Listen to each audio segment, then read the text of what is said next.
Muito bem-vindas a mais um episódio Mulheres UOL. Eu sou Lara Almeida, eu sou host por aqui e eu venho conduzir histórias para te trazer insights, provocações de qualquer parte do mundo. Então, hoje, antes da gente começar o assunto, eu já quero que você colabore, curta aqui, leve para as mais pessoas sobre essa entrevista. A gente vai falar sobre uma coisa muito interessante e também um pouco provocativa. Sim, tem alguns quesitos de vergonhas, incômodos. Como vocês bem sabem, eu gosto de falar muito sobre mentalidade. E hoje a gente vai trazer para o nosso bate-papo um neurocirurgião. Sim, o cara assim, ó, é fodástico. Ele tem especialização em vários lugares. Eu já vou falar mais sobre ele, mas só para você ficar ligada, que hoje o assunto vai ser assim, ó, estratosférico, vai ser de outro nível. A gente vai falar aqui sobre muita coisa legal relacionada à fibromialgia. Sabe aquelas dores que muitas mulheres sentem e dizem que é frescura? Não é frescura, existe diagnóstico para isso. Vamos falar sobre Parkinson e sobre outras coisinhas a mais que esse neurocientista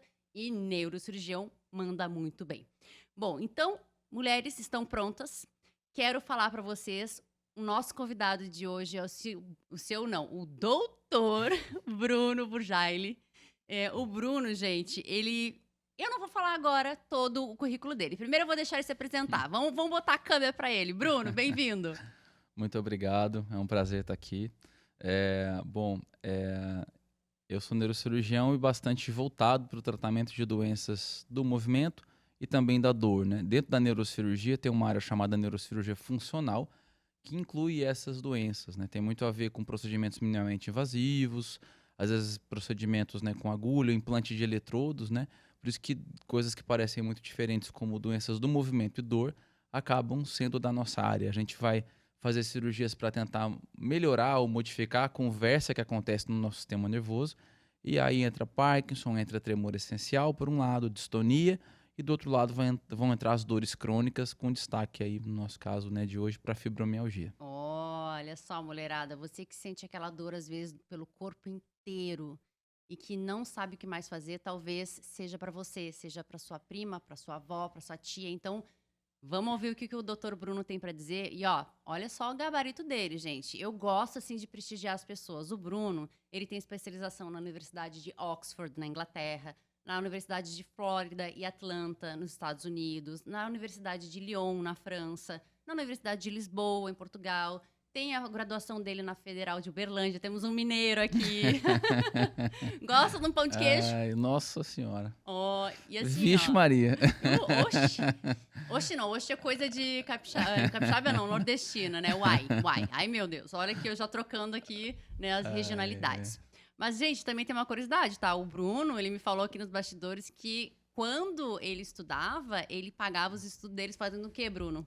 Me Vixe, conte. essa daí é quase segredo, eu acho, né, Ah, o hoje. problema é teu, agora tu vai ter que abrir aqui pra mulherada. Enquanto estava em Portugal e na França, ainda durante a faculdade, eu tocava violão e cantava, né, em restaurantes e tudo. E gostava muito de fazer isso, mas era para ajudar a me manter, né, já que na nossa área da medicina, nessa fase da formação, não é tão comum ter bolsas de estudo, na verdade quase não existem, né? Nesse momento, né, de graduação, ainda durante a faculdade. Então, para eu conseguir fazer isso, que era meu sonho, né, de estar fora e me aperfeiçoar, eu juntava, né, o útil ao agradável da música Tá e vendo foi muito só? importante para mim. Quando que vocês iam imaginar que um neurocirurgião tocava como músico nos bares, né, pra poder Ai, pagar os estudos, tá vendo? Nunca julgue o livro pela capa, gente. Eu adoro essas coisas de bastidor pra gente trazer o elemento humano. Quem me conhece sabe. Eu também tenho várias formações, mas eu falo que domine todas as técnicas. Mas quando você estiver falando com uma pessoa, seja outra pessoa, né, diante dela, tendo empatia, conversando, que é o que faz a gente realmente ter aí uma conexão e grandes resultados, né? Bruno, me diz uma coisa, mulherada, pega papel e caneta, tá? Porque talvez venham insights aqui para vocês durante essa conversa. Eu quero, assim, antes da gente entrar nessas questões das doenças e dar um toque para a mulherada e falar um pouco sobre diagnósticos e dificuldades, me fala por que você escolheu se especializar nessa área da neurocirurgia? O que te levou a isso? ora, desde que eu decidi fazer faculdade de medicina, eu já tinha, assim, uma aproximação muito grande com a neuro, né? Com a neurociência, entrando em neurologia, neurocirurgia, psiquiatria. Eu não sabia muito bem o que eu queria naquela época ainda. Mas eu sempre achei o cérebro interessante, porque no cérebro é como se fosse um portal, né, entre o que está acontecendo aqui dentro, que é uma coisa abstrata, a gente está pensando, está sentindo, e o nosso corpo. Então, o que a gente pensa se torna aqui alguma coisa material, né, mais palpável, e também o que eu estou sentindo aqui vira uma sensação. Então, essa interface, né, de concreto e abstrato, que eu acho que me chamava muita atenção. E nessa área de neurocirurgia, que é a minha atuação principal, de implante de eletrodos, a gente faz cirurgias com as pessoas acordadas, sem dor, e consegue testar em tempo real, né, um estímulo e o que está acontecendo com essa pessoa. Então tem tudo a ver com essa interface que tanto, acho que sempre me atraiu. É mesmo? É. E me conta, vamos lá, eu quero saber um pouco do elemento humano aí nessa história. Me conta, você disse que você participou de intercâmbios internacionais também. Me conta, assim, é uma experiência que mexeu contigo quando você estava ali participando de uma cirurgia e teve algum paciente. Qual foi uma das primeiras experiências que te fez sentir assim, nossa, estou no caminho certo, é isso que eu quero, que demais. Olha, eu me lembro de uma cirurgia que foi um marco para resolver que eu queria fazer neurocirurgia. Era um tumor na, na medula, dentro da coluna cervical, que é o pescoço.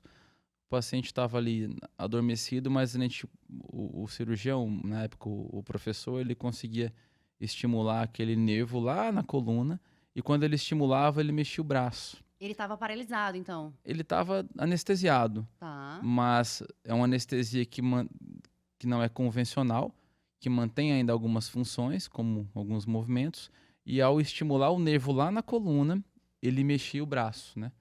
Eu achei aquilo incrível, falei, olha, isso aqui é super legal. Mas logo depois, acho que na mesma semana, eu vi uma cirurgia para a doença de Parkinson, em que a pessoa tremia. Isso acontece na cirurgia do Parkinson e também na cirurgia para o tremor essencial. A pessoa está tremendo ali durante o procedimento, acordada, você já está com o eletrodo em posição, e quando você liga o eletrodo, o tremor se reduz ou mesmo para algumas vezes. Aquilo, falei, olha, agora sim, eu resolvi exatamente o que eu quero fazer da vida. Então, naquele momento, eu realmente falei, vou seguir por esse caminho. E agora eu tô aqui fazendo isso. Resolvendo os tremores das pessoas. Isso é bom, né? Porque quando a gente treme na base, tudo fica mais difícil, né? Tem vários sintomas. No caso do Parkinson, tem mais sintomas que a cirurgia pode tratar, né? Rigidez, lentidão, até alguns tipos de dores por distonia, que é uma espécie de torção. No caso do tremor essencial, que é uma doença de mais tremor mesmo. Tremor essencial é o nome dele. Tremor essencial. É uma outra doença, né? Uhum. O tremor essencial, a gente sempre chama atenção quanto a ele, porque ele é uma doença, é a doença com tremor mais comum que existe. As pessoas conhecem mais a doença de Parkinson por uma questão de, acho que de pessoas famosas que vieram a público, o Michael J. né? Fox, né? Michael J. Fox, né? Agora no Brasil vários famosos vieram contar, que é muito importante para as pessoas assim Sim. procurarem o tratamento, mas na verdade a doença com tremor mais comum que existe é o tremor essencial, é muito mais comum do que o Parkinson. Como é que são os sintomas e a Então, idade que acomete as pessoas, que olha, ataca? o tremor essencial, ele pode acontecer na juventude, tem um pico ali na juventude e outro numa idade mais avançada. É muito comum a seguinte história: olha, eu tremo desde sempre, desde que eu me lembro, mas era uma coisa mais leve, quando eu ia fazer algum trabalho na faculdade, quando eu ia fazer, estava sob pressão, e de repente, de uns anos para cá, isso ficou mais intenso. Essa é a história típica de quem tem tremor essencial. É um tremor que geralmente é dos dois lados, mas às vezes a pessoa só nota de um lado, que é mais importante para ela. É um tremor que acontece mais quando eu vou fazer algum movimento. Pegar uma xícara, pegar um copo, fazer maquiagem no Isso. caso da mulher, escrever alguma coisa, às vezes apoiar um prato quando vai se servir num restaurante. O restaurante é sempre um cenário típico do tremor essencial, porque a pessoa está se sentindo exposta frente às outras e são Uhum. gestos que provocam muito tremor. Já o tremor do Parkinson, ele é um tremor de repouso, com o braço, por exemplo, apoiado aqui sobre a mesa, tá? Uhum. Ele pode chamar atenção do ponto de vista estético, mas ele demora um pouco mais a comprometer a função, enquanto que o tremor essencial, ele compromete muito a função daquela pessoa, Olha né? só, então na verdade, se a gente for botar um vilão aqui em cena, o tremor essencial é o que gera muita vergonha para muitas pessoas. Muita, mas a pessoa, como ela tá parada, não treme, é só quando vai pegar Uhum. alguma coisa, ela começa a evitar situações. Sim, de se expor, E né? aí ela vai ficando com outros problemas, né? De isolamento social, Sim, que depressão, incide no ansiedade, né? psicológico, né? Deixando de fazer coisas de que gosta de fazer por causa do tremor. E sempre é incrível como que o relato do restaurante, Nenhum paciente conversou entre si, mas todos eles trazem quase sempre esse relato. E outra coisa interessante do tremor essencial é uma doença muito familiar. Então, quase sempre tem alguém na família que treme ou que tremia, uma avó, um tio, um pai, um irmão, às vezes. Diferentemente do Parkinson, ao contrário do que as pessoas às vezes também pensam, o Parkinson ele raramente vai ser familiar, só 10% das vezes. Já o tremor essencial, não, ele é mais comum ele ser familiar do que não ser. Tá? Olha E aí, só. como a família já treme, a pessoa tem aquela impressão que é coisa de família, é assim mesmo, vai empurrando com a barriga e só vai procurar ajuda quando já está assim, com bastante limitação. Tá? Sim. A gente tem medicamentos para o tremor essencial, tem procedimentos, tem até um procedimento um pouco mais moderno, que é o ultrassom focalizado, que está mais consagrado para o tremor essencial do que para o Parkinson. Também pode ser feito no Parkinson, mas ele é mais assim robusto, cientificamente falando, para o tremor essencial. E, no entanto, as pessoas aí, muitas, às vezes, sofrem caladas, né? Ou, Sim. às vezes, recebem um diagnóstico incorreto de Parkinson, com um tratamento Nossa. incorreto, por falta de conscientização. Não é culpa da pessoa, é culpa, né, da sociedade como um todo, de divulgar mais sobre essas doenças também, até às vezes, de treinamento, né, que poderia ser melhorado de alguns cenários de profissionais de saúde. Olha só, gente, né? Quantas vezes eu aqui vou te dizer que fiquei surpresa, porque na minha cabeça, o Parkinson, ele tinha essa questão dos tremores, né? Que a gente usa muito assim, quando vai pegar um copo, um prato, vai se maquiar, quando na verdade, não. O É. Parkinson, ele é outra coisa, bem diferente, né? Quando tá estável. A gente chama de tremor de repouso no Parkinson, e tremor postural e tremor de ação no tremor essencial, para E simplificar. você sabe, Bruno, que nós temos uma comunidade aqui no Mulheres Voam que a gente trabalha muitas questões de mentalidade, da mente, e uma delas a gente gosta de falar sobre categorias da vergonha, porque a vergonha, ela acaba nos tirando do eixo, né? Ela vai construindo pequenos. A vergonha, assim, quando eu deixo de fazer alguma coisa, eu construo um tijolinho, e cada vez que eu vou deixando de fazer as coisas por vergonha, por medo, por julgamento, por culpa, eu vou me isolando, eu vou perdendo a oportunidade de realmente ver uma vida extraordinária. Que a gente fala, né? O extraordinário, ele está no seu ordinário. Então, toda vez que você deixa de realmente olhar para si sem culpa, mas olhar para sua imperfeição e buscar uma maneira de conciliar aquilo com a sua vida, é quando você consegue ter vitórias. E muitas mulheres não, já teve muitas pesquisas que comprovam que uma das categorias da vergonha é justamente a doença física Hum, e a velhice, né? E as pessoas, elas associam o Parkinson à velhice, a gente sabe que não é sobre isso, mas a vergonha também ela é associada a doenças físicas. E você me falando sobre os tremores, começou a me vir muito disso, o quanto que as pessoas acabam se escondendo, sofrendo. E aí eu queria te fazer uma pergunta. O quanto que você observa a qualidade de vida dessas pessoas depois que elas buscam tratamento com você? Você já teve essa curiosidade de perguntar? Já observou? sim, sim, faz parte da avaliação identificar quais as limitações que a pessoa já tem, quer dizer, quais os gestos do seu dia a dia que estão prejudicados. No caso do tremor essencial, por exemplo, para comer, para beber, para se vestir, para se maquiar, para trabalhar, para mexer no telefone, hoje que é um gesto muito importante para todo mundo, né? Para digitar, para tirar uma fotografia. E as pessoas, uma vez que sejam tratadas, notam essa melhora. E nos casos um pouco mais intensos, né, que não responderam aos remédios o suficiente ou não respondem mais e vão para a cirurgia, é frequente durante a cirurgia uma pessoa que não conseguia tomar um copo d'água durante o próprio procedimento, quando a gente liga o eletrodo, ela consegue fazer o gesto de tomar água, ela consegue às vezes escrever o nome que já não escrevia há muito tempo. É comum a pessoa que está ali passando por isso se emocionar na cirurgia Imagino. e não é raro vermos até profissionais ali de saúde que estão envolvidos no procedimento também se emocionarem com essa melhora visível, né? Não é uma cura para a doença, mas é um tratamento que, uma vez que eu supere a vergonha, como você falou, procure ajuda e receba ajuda, eu vou ter até menos motivos, né, para alimentar essa vergonha. E eu acho bacana que você estava falando em relação ao Parkinson, né? Eu não sei sobre os tremores, mas em relação ao Parkinson, você estava nos comentando que tem um marca-passo cerebral que você instala na pessoa, né? Você comentou que você coloca gente, eu sou muito curiosa. Quando ele falou do marca-passo cerebral, eu falei assim, mas onde é que coloca? É uma caixinha na cabeça? Onde é que fica, né? Esses eletrodos. E aí eu gostaria que você explicasse aqui para a mulherada como é que é esse procedimento que acaba trazendo mais autonomia, que é uma cirurgia possível, que é um tratamento, né, que traz qualidade de vida, que realmente vai nos trazer mais independência, porque a doença ela tende a tirar, né, a nossa independência, ela vai nos deixando muito restrito. E eu queria que você falasse um pouco do marca-passo cerebral aí pra mulherada. Descreva um pouquinho essa caixinha maravilhosa. Bom, essa caixinha, a caixinha é a bateria, né? Aham. Ela não fica na cabeça, ela fica na região aqui próxima ao ombro, né? Acima do músculo peitoral.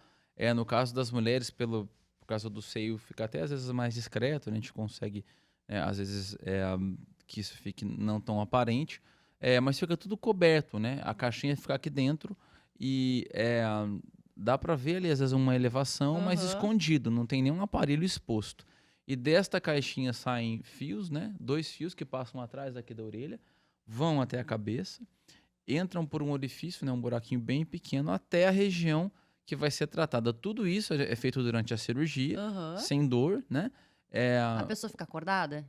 Na primeira etapa de colocar o eletrodo na cabeça, fica para ajudar a fazer os testes. Aham. Já nas etapas seguintes de passagem desse fio e da própria bateria, não precisa, tá? Ah, bacana. Ficar acordada, mas não dói, é que nem o dentista. Uhum. A gente faz ficar acordado para poder fazer os testes e verificar que está mais perfeita a posição, tá?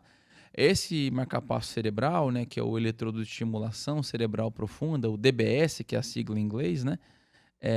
Ele pode ser usado para o tremor essencial, que é a doença que eu tinha Ah, explicado, também. também. Pode ser usado para a doença de Parkinson e também para uma doença chamada distonia, tá? Hum. Em que é um pouco menos comum, mas também tem a ver com movimentos distorcidos, com posturas, né, eh, em desequilíbrio. Também em alguns casos de epilepsia, tem algumas indicações, mas essas 3 grandes doenças aí de movimento com indicação para o marca-passo são essas 3: o Parkinson, o tremor essencial e distonia. Eu acho bacana, Bruno, te ouvindo, porque muitas mulheres e muitas pessoas no geral, elas às vezes não conseguem olhar para essa dificuldade. Como eu falei, né, a vergonha, ela acaba gerando muros tão intransponíveis que a pessoa vai entrando num estado, às vezes, de depressão, de autodepreciação, deixando de viver quando muitas vezes tem um tratamento possível, né? E o quanto Exatamente. que olhar para a nossa dificuldade, olhar para a nossa imperfeição, não, eu tenho uma doença, eu tenho uma restrição, mas há tratamento. Olha, vamos falar assim, a minha missão quando eu comecei a fazer esse trabalho mais educativo, até no digital, era que todo mundo com essas doenças soubesse dessa possibilidade para entender se serve para o seu caso. Não é para todo mundo Uhum. que vai ter essa Sim. indicação, claro, né? Como qualquer tratamento, a gente tem que passar por um critério super rigoroso para saber se para aquele caso vai ser legal. Mas o problema é a pessoa não ter acesso a essa possibilidade, ela não saber nem que existe. E a gente, infelizmente, ainda hoje vê muita gente que nem sabe que de repente seria uma opção para si mesmo. E pegando o gancho, né, da vergonha, né, que você está explorando tão bem, e uma doença que é muito mais comum na mulher e passa despercebida, você comentou no começo, né, que é a fibromialgia. Né? Já passando agora para o lado da dor crônica, é uma dor no corpo todo, que a pessoa passa às vezes anos sem receber ali um diagnóstico, faz uma série de exames, uma série de consultas, avaliações, e parece que ninguém consegue trazer uma resposta, né? Porque não aparece em exames, pelo menos até hoje. E mesmo quando a pessoa recebe o diagnóstico, geralmente ela não sabe o que significa, às vezes o próprio profissional não sabe explicar. Quando alguém chega e sabe que tem fibromialgia, pergunta o que é fibromialgia? Quase ninguém sabe me explicar o que tem. E Uhum. se trata de uma doença em que você tem uma dor no corpo todo, não é porque o seu corpo todo está machucado, é porque o alarme de dor, né, o seu sistema nervoso que dispara com a dor, ele está hiperativo, tá? É como se eu tivesse um radar de velocidade que era para dar multa com 60 por hora, e ele está multando com 20. Então todo mundo que Nossa. passa ali é multado. Então todo estímulo que a pessoa recebe, mesmo leve, acaba gerando uma dor, ou então um estímulo muito mais fraco do que seria para gerar uma dor. Mas a dor é de verdade. A multa é de verdade, né? O alarme realmente está disparado, não é invenção. Não é E aí a pessoa. frescura, né, não é: Exatamente. "Ai, ela é muito mimada, ela é acomodada, ela é Isso. preguiçosa", porque a gente tende a ter esses preconceitos. Eu tenho uma conhecida minha, que a gente já conversou muito sobre isso, ela tem fibromialgia e ela fala assim: "Lara, tem dias que eu não tenho como levantar da cama de dor. É uma realidade.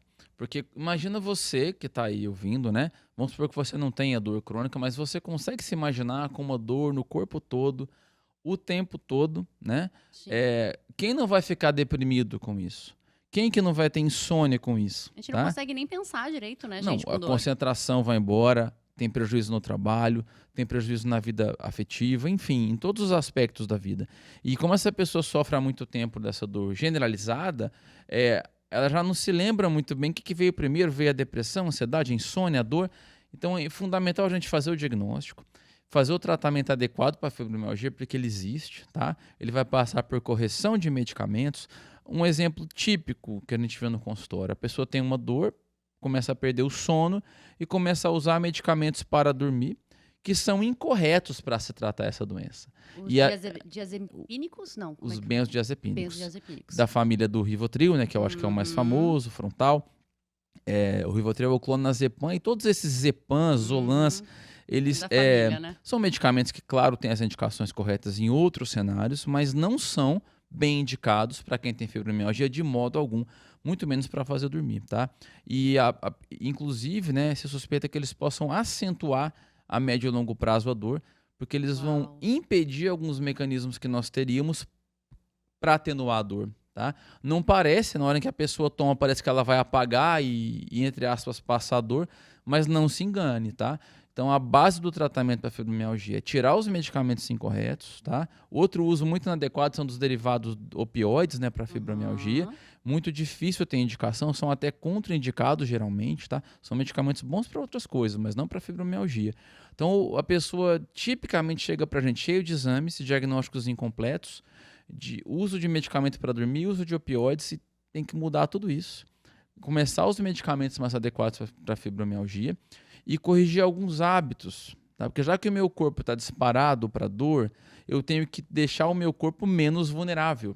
Isso passa por uma rotina adequada de sono, isso passa por uma atividade física que vai começar bem leve, que a pessoa não consegue fazer muita coisa, mas ela vai começar bem leve. Eu falo assim, olha, se você conseguir ir para hidroginástica e ficar 5 minutos na piscina, comece com 5 minutos. Vitória. De repente, semana que vem vão ser 10, depois vão ser 15. Então, é importante adaptando o começar a atividade física devagarinho, com orientação e progressão lenta. É importante fazer a psicoterapia, né? Estamos diante aqui de uma terapeuta, né? Então, fazer a psicoterapia é muito importante, porque ela vai ajudar a gente a diminuir os gatilhos, né, de depressão, de ansiedade. Não é que a dor seja de origem psicológica, mas a dor está sendo acentuada pelos estressores psicológicos. Então, eu mais do que ninguém, se eu tenho dor no corpo todo, eu preciso de saber um pouco mais como manejar os meus sintomas de depressão, de ansiedade, para que eles não se tornem dor. Então, é importante a psicoterapia, não porque a dor vem da cabeça, é para não deixar a cabeça piorar a sua dor, tá? E finalmente, também receber a educação sobre a doença, saber o que é. Porque aí quando eu entendo que é uma doença de verdade, que tem que ser respeitada, que o meu corpo realmente está disparando a minha dor, eu sei que eu não estou fazendo frescura, eu não estou... Todos esses comentários que a gente escuta das pessoas ao nosso redor quando tem fibromialgia, eles começam a cair por terra, porque são de pessoas que naturalmente não tiveram a oportunidade de saber o que é a fibromialgia, e nós também não devemos, né, nos aprisionar nesse comentário alheio. A gente tem que entender o que é, e até conforme as pessoas ao nosso redor estiverem preparadas para ouvir, a gente explica, quem quiser ouvir. E é bacana a gente trazer assunto, né? Porque muitas vezes a gente tende a ser preconceituoso, julgador, né? Achando que é frescura, que é mimimi, que não, isso aí é só frescura de mulher, é acomodada, é sedentária, não, é porque ela simplesmente quer abraçar o mundo e dar conta de tudo. Se ela parar de simplesmente fazer algumas coisas, vai passar. Esses comentários são todos muito comuns, sabe? A gente vê o comentário que é frescura, o comentário que não quer trabalhar, o comentário que a dor é da cabeça da pessoa. Isso não mostra em nenhum exame, o que está acontecendo? E a própria pessoa que sofre com a fibromialgia começa a ficar tão assim, tão vulnerável, ela começa a se questionar, né? E é um alívio para muita gente quando a gente explica que a doença é de verdade. Ela fala, nossa, eu precisava de ouvir isso, precisava de entender o que é. Então, é uma doença muito mais comum na mulher do que no homem, né? E acaba que por um aspecto cultural, até de gênero, né, muitas vezes as mulheres sofrem mais preconceito e isso aumenta isso piora o atraso diagnóstico, né? Hoje a gente tem muitas evidências na ciência já de alterações físicas, né, biológicas que explicam a fibromialgia. Mas quando essas evidências eram menos claras, imagina como era ainda mais difícil as pessoas acreditarem que essa doença até existia.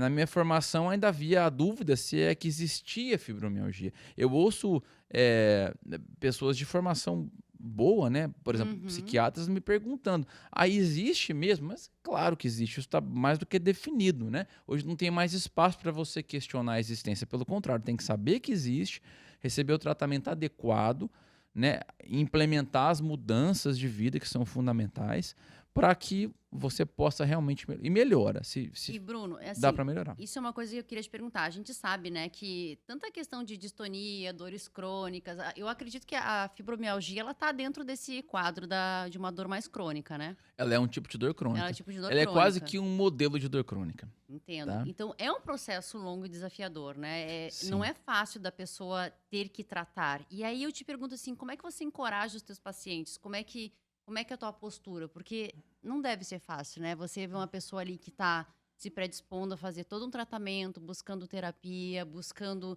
novos hábitos. Como que você, o Bruno ali, o ser humano, reage quando você vê uma pessoa que está fraquejando, que está em dificuldade, que está pensando assim, gente, não sei se eu vou dar conta.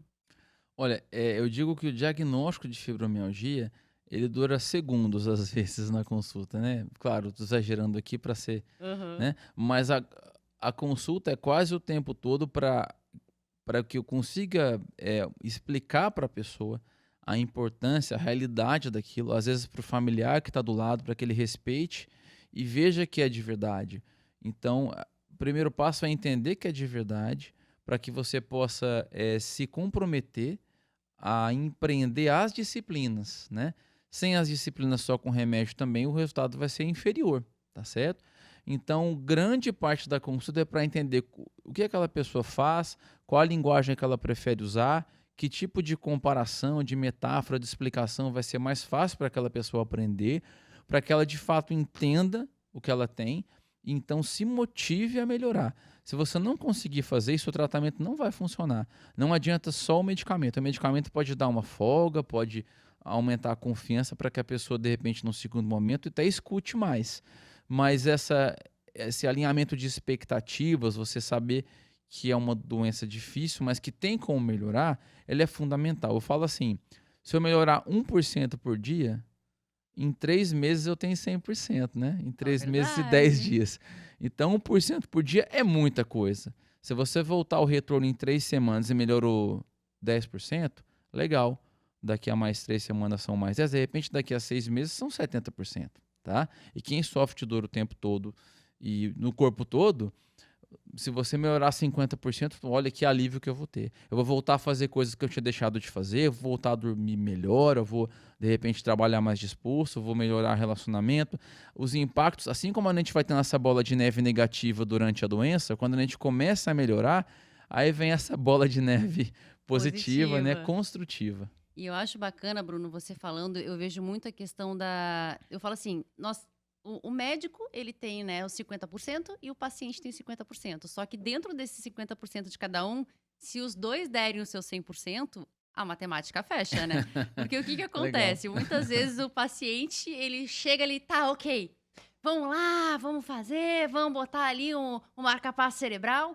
Mas e aí, meu filho? Você tá fazendo ali a tua hidroginástica? Tá te alimentando bem, né? Tá fazendo psicoterapia? Porque uma coisa que eu sempre digo, você tem que ter autorresponsabilidade de fazer a sua parte. Muitas pessoas, elas procuram fórmulas mágicas, procuram aparelhos mágicos, procuram cirurgias mágicas. E não existe. Eu falo assim, não existe elevador pra gente resolver os problemas. É escada, é um passo de cada vez. Para você chegar lá na solução, você tem que subir degrau por degrau. E é uma das coisas que a gente debate muito na comunidade, né? O quanto que eu tenho autorresponsabilidade de olhar, ok, eu tenho esse problema, eu tenho essa dificuldade, eu tenho essa doença, mas como que eu vou lidar com isso a partir de agora? Olha, eu gosto de pensar muito na dor, né, como trabalhando com dor crônica, eu reflito bastante sobre isso. E a gente pode estender para as dores também, né, do ponto de vista abstrato, as dores que as doenças nos trazem de modo geral. A dor é uma espécie de um convite ou quase que uma intimação para a mudança. Não Hum. importa se ela é justa, se você a merece ou não, não é isso que está em jogo, mas você a tem. E se você a tem, se ela está batendo na sua porta, tá na hora de você ouvir o que ela está te pedindo e de repente, ao empreender aquela mudança, você vai começar a melhorar. Porque eu falo assim, a dor bate a porta, se você não atende, ela grita, se você não atende, ela tenta derrubar a sua porta, ela bota fogo na sua casa até que você entenda qual mudança ela está te convidando ou quase te impondo a empreender. Então entenda as mudanças que são necessárias, mesmo que você se achar, né, assim, injustiçado pelo processo. E eu entendo essa sensação de justiça, mas uma vez que você tem aquilo sobre você, você vai ter que tomar uma atitude. E essa atitude, essa mudança, assim que ela acontece, você começa a melhorar não só aquilo pelo qual a dor veio, mas também outros aspectos da sua vida, tá certo? Tem uma piada de que eu gosto muito, né? Bom mineiro, Aham. é que o cachorro pode estar chorando o suficiente. Se o cachorro estiver em cima de um prego, né, ele pode estar gemendo o suficiente, pode estar doendo o suficiente para ele gemer, mas não o suficiente para ele se levantar do prego, tá? Uhum. Então não adianta você só sofrer, mas você tem que descobrir como se levantar desse prego, né? Então, assim, uma vez que eu tenho só a queixa e ela não se transforma numa mudança, eu vou continuar com aquele sofrimento, tá certo? Esse processo é importante e é a parte do paciente que você falou. E é incrível, né? Porque a gente conhece. Eu já tive a oportunidade de trabalhar em hospitais, acompanhar muitas pessoas, e eu via que a diferença entre as pessoas que conseguiam ter um tratamento mais efetivo e qualidade de vida era justamente a postura que elas tinham perante o tratamento e também as rotinas que elas passavam a ter a partir do diagnóstico, né? Seja qual fosse a doença. E isso é uma coisa que eu sempre digo para você, o quanto que você está trazendo essa autorreflexão para a tua rotina, para as tuas coisas do dia a dia, o quanto que você se autorresponsabiliza, o quanto que você pega e se analisa e reflete e pensa, ok, hoje a vida me oferece isso, e o que que eu vou fazer disso? Exatamente. Bruno, eu queria te agradecer muito. Para quem quer saber mais do Dr. Bruno, eu tô aqui na intimidade, né, gente? Tô chamando de Bruno, assim, um cara sensacional, mas quem quiser saber Imagina, é um mais do, prazer. do Dr. Bruno, siga ele, é Dr. Bruno Burjaili, com J, lá no Instagram. Gente, ele tem uns vídeos muito legais. Então, se você tem familiares, se você tem amigos, amigas, parentes que têm dor crônica, que tem tremores, que tem Parkinson, que mais? Distonia, Distonia, fibromialgia. fibromialgia, que são doenças que são limitadoras e elas vão realmente afastando as pessoas do convívio social. Se você conhece alguém, indica o Dr. Bruno. Ele tem muita coisa legal ali no Instagram para ajudar você. É um cara super aberto, né, Bruno? Tá sempre em vários podcasts, conversando com muitas pessoas.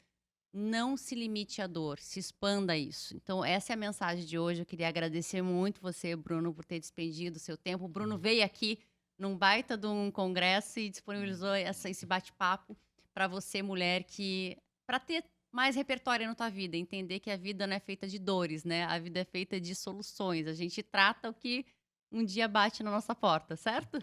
Isso aí, muito obrigado pelo convite, é um prazer, tá? E espero que nós possamos levar essa mensagem, que a dor possa nos tornar maiores, para que a gente possa comportar mais contradições dentro da gente, a gente ficar mais potente. Inspirado pela Viviane Mosé, que disse isso uma vez que eu achei fantástico. Ela é Tá incrível, certo? né? Bruno, muito obrigada. Gente, até uma próxima. Se essa conversa fez sentido, vá lá, compartilhe, curta, escreva comentários. Se você tiver dúvidas também, nos chame. O Bruno vai ter o maior prazer em responder. E nos vemos no próximo episódio. Um beijo. Até a próxima.